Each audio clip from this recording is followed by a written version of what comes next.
sa aking mini vlog mga Mars. So for today's video is mag-experiment na naman ako. So ito, meron akong nabiling tofu, Japanese tofu style dito sa supermarket.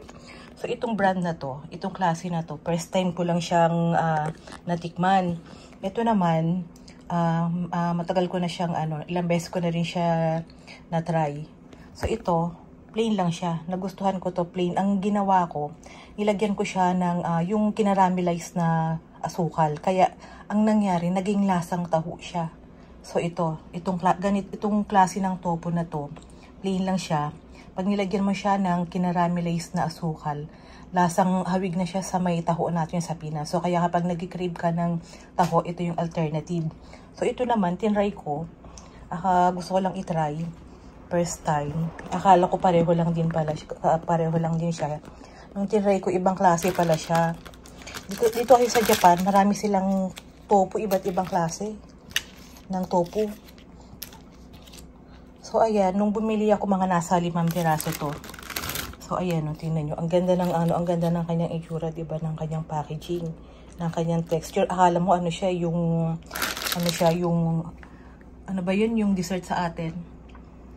Tapos yan, nung tinikman ko, maalat-alat, meron siyang lasa na medyo maalat-alat. Tapos ito, meron siyang kasamang sauce. Yan, maalat-alat din to. Hindi ko bet yung lasa niya. So yan, siguro nakain ko lang nito mga 2 piraso. Siguro mga nung binili ko siya, mga nasa 5 piraso yata. 5 o 6. So ngayon, dahil ayoko siyang kainin ng ganyan lang, ng plain, ang gagawin ko is mag-experiment ako. Mag-iimbento ako para makain ko siya at sayang naman. Ang gagawin ko na lang is itatry ko siya na i-mix sa may egg. So, gagawin ko siyang scrambled egg. Tapos, ilalagay ko to. So, yan. Ilalagay ko yan. Meron pa akong 2 dito. Ito, hindi ko na to gagamitin. So, ito, okay lang to. Masarap to. Para siyang dessert. Lalagyan mo lang siya sa ibabaw ng sweet, yung kinaramelize na asukal, panalo. Para kang kumain ng taho, yung sa Pinas. Oh, so, yeah! Ito nang binili ko to, 3 piraso siya. So, yan. Ito yung paborito ko. Ngayon, ang gagawin ko dito sa natirang tofu na to, i-invento ako, mag-experiment ako. I-mix ko siya. Gagawin ko siyang scramble egg. Tapos ilalagay ko yan. So, tignan natin kung anong kalalabasan. Kung magugustuhan ko yung kanyang lasa. Ayan guys, ganito. Para siyang leche plan pala. Pero kasi ito, maalat-alat, kaya hindi ko siya bet. Yung isang klase, yun ang plain lang, okay lang. Pag nilagyan mo na siya ng matamis, lasang na siya, taho. So, yan, inopen ko na siya. Yan ang texture niya. Dali, yan. Yan. Tapos, i-mix ko siya sa egg. Ayan, ito na siya guys. So, ang gagawin ko is imamash ko siya. Mash ko. Durugin ko. Tapos, ihalo ko yan sa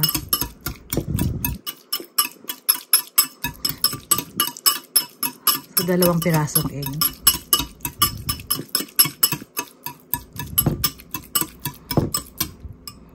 Ayan guys. Ayan na yung itsura niya. Dinurog ko siya, minash ko siya. Tapos lalagyan ko siya ng 2 piraso ng itlog. Ang ilagay ko 2. So, i-adjust na lang natin. Kapag kulang, lalagyan ko pa siya ng 1 piraso. Then, mash natin siya. Ito gamitin natin.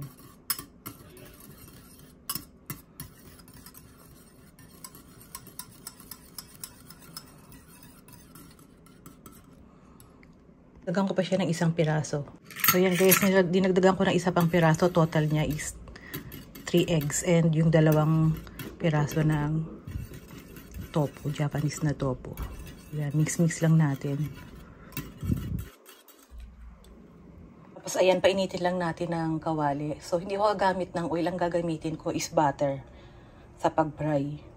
Ang gagamitin ko, butter. Butter, i-melt lang natin siya. Mas masarap butter kasi may lasa na yan. So, ayan, melt lang natin. Mahinang apoy lang gamit ko.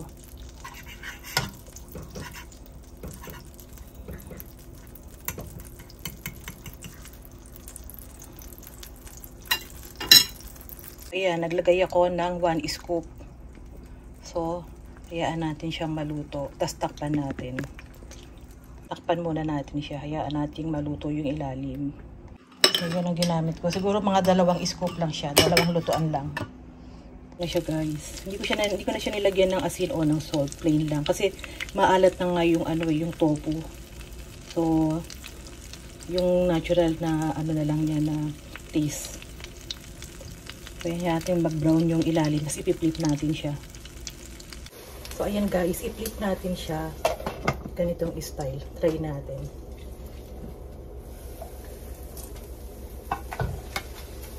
Ayan. Balik natin siya sa oil.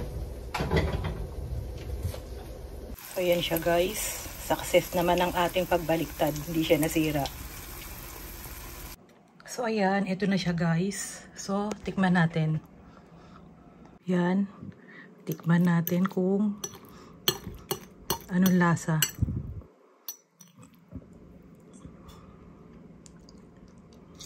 Oh yeah!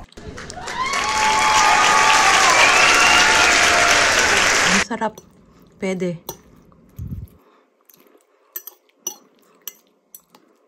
Para lang siyang nagkaroon ng konting soft texture. Pero hindi ganun nagbago yung lasa niya. Lasang egg pa rin kahit nilagay yung tofu.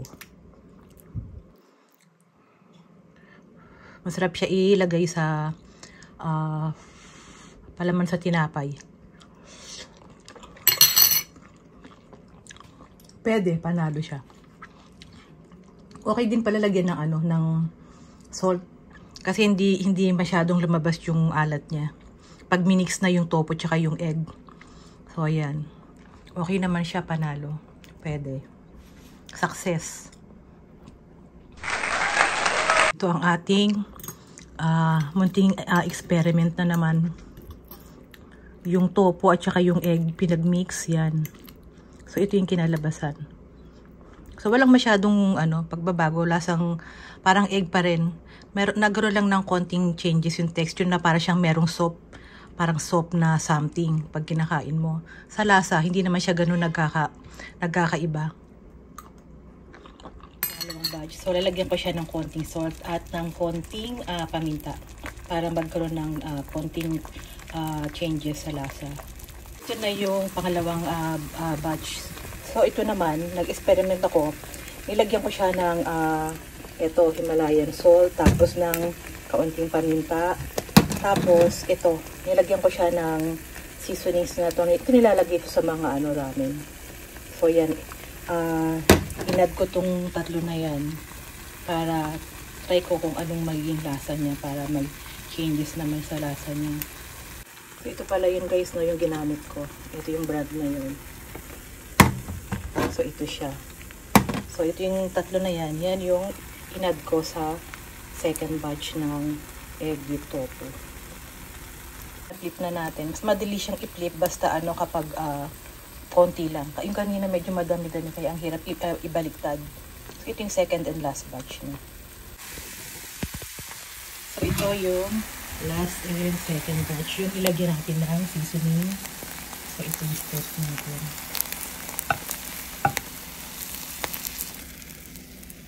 Ayan.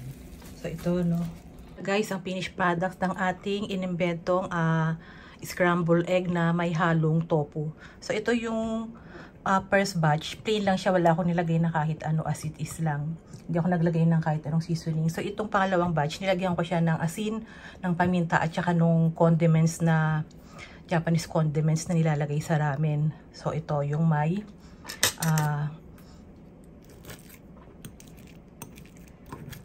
so, try natin kung anong lasa nitong merong seasonings tsaka sa plain. Kung anong mas masarap. So, ayan. Ito yung may seasonings. Ito yung plain. Yung pagkakaiba niya. Oh my God! So, mas masarap kapag meron siyang mga seasonings pangpalasa. So, ayan. Depende sa inyong panlasa. Pwede kayong mag-experiment. Kapag gusto nyo lang ng plain, ganito. Wala akong nilagay na kahit anong seasonings. Eto meron. Mas prepare ko to. Yan. Pwede nyo lagyan ng garlic powder, chicken powder, magic sarap. So yan, depende sa inyo. So yan ang ating munting mini vlog experiment ng ating scrambled egg with tofu. So ayan, thank you for watching guys, and don't forget to subscribe. Guys, meron pala akong na-discover na product, na Japanese product dito sa Japan. So ito, butter, 1/3 butter and garlic. Masarap pala siya. First time ko itong natikman. So ito, gawa siya ng Meiji. So ito yung kanyang pakete. So ayan, lasang siya, pag nilagay mo siya sa tasty, sa tinapay, na siya, garlic bread na siya. So ayan, meron palang ganitong brand. First time ko tong na-taste test, na-discover. Masarap siya. So ito siya, yan guys. Japan product. Gawa siya ng Meiji. Butter and garlic. 1/3 butter and then garlic. So ang lasa niya is parang kumain ng garlic bread pag nilagay mo siya sa tinapay. So ayan, recommended. Masarap siya guys. Ayan. Try natin siya dito sa aking tinost na tasty. At itong aking plain egg. So naubos ko na yung egg na mayroong mga seasonings. Mas bet ko kapag siya, marami siyang seasonings na nilalagay. Mas malasa. So ito yung plain. So partner natin siya sa toasted bread at itong butter garlic na palaman. So yan guys. Recommended ko to. Masarap, panalo. Yan guys. Mas malasa siya kaysa sa normal butter. Mas prepare ko to. Butter garlic. So yan guys. Recommended. Masarap siya. Tapos partner natin sa plain egg na may kasamang tofu. So ayan. 2,000 years later.